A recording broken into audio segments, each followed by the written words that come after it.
I'm about to read something to everybody that I believe is a game changer. And I need you to take this in. I need you to share it. I need you to listen to it again and again as I have read it over and over because this is powerful. It is from sociologist Jennifer Walter, and she's talking about what is happening in the United States right now, and it is powerful. She says, as a sociologist, I need to tell you, your overwhelm is the goal. Number one, the flood of 200 plus executive orders in Trump's first days exemplifies Naomi Klein's shock doctrine, using chaos and crisis to push through radical changes while people are too disoriented to effectively resist. This isn't just politics as usual. It's strategic exploitation of cognitive limits.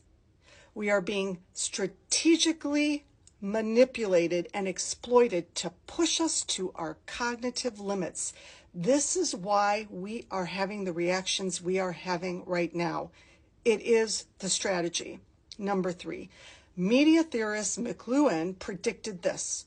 When humans face information overload, they become passive and disengaged. The rapid-fire executive orders create a cognitive bottleneck, making it nearly impossible for citizens and media to thoroughly analyze any single policy. Agenda-setting theory explains the strategy. When multiple major policies compete for attention simultaneously, it fragments public discourse. Traditional media can't keep up with the pace, leading to superficial coverage. The result? Weakened democratic oversight and reduced public engagement. Reduced public engagement.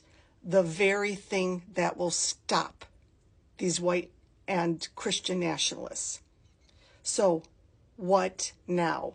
Number one, set boundaries. Pick 2 to 3 key issues you deeply care about and focus your attention there. You can't track everything. That's by design. Impact comes from sustained focus, not scattered awareness.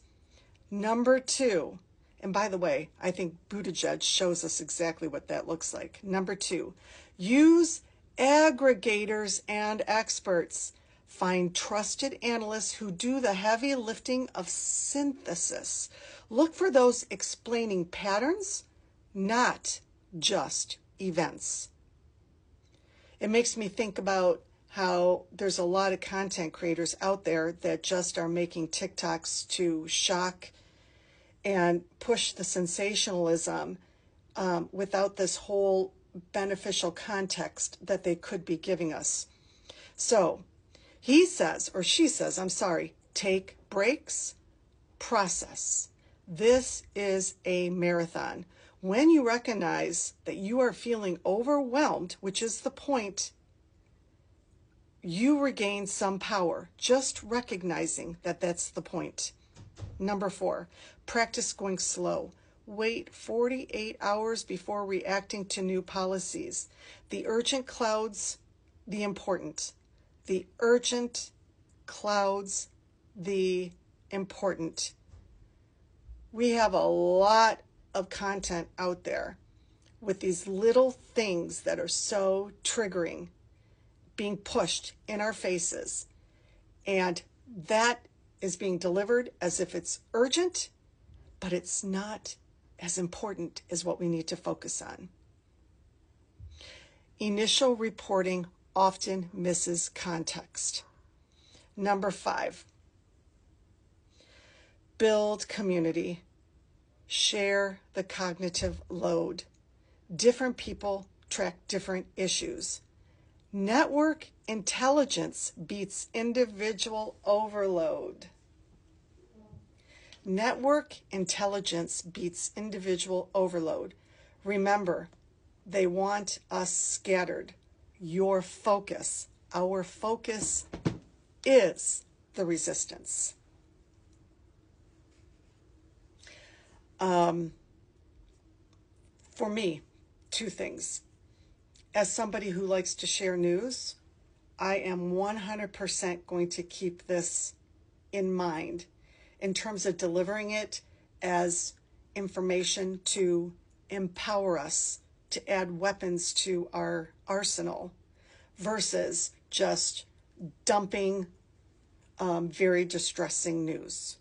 I hope that we all, as political commentators who share news on here, will shift into this more.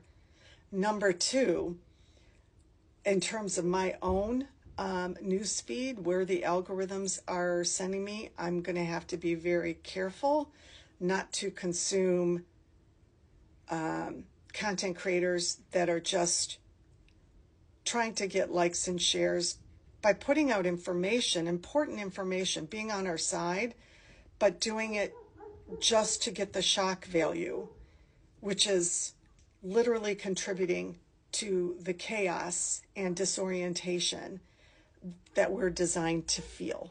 So I think this is really important information. I hope you'll take it in. I hope you'll get plugged in locally with your local politics. I can't say that enough. This is the network intelligence over individual overload as an example that they're talking about. So, great art.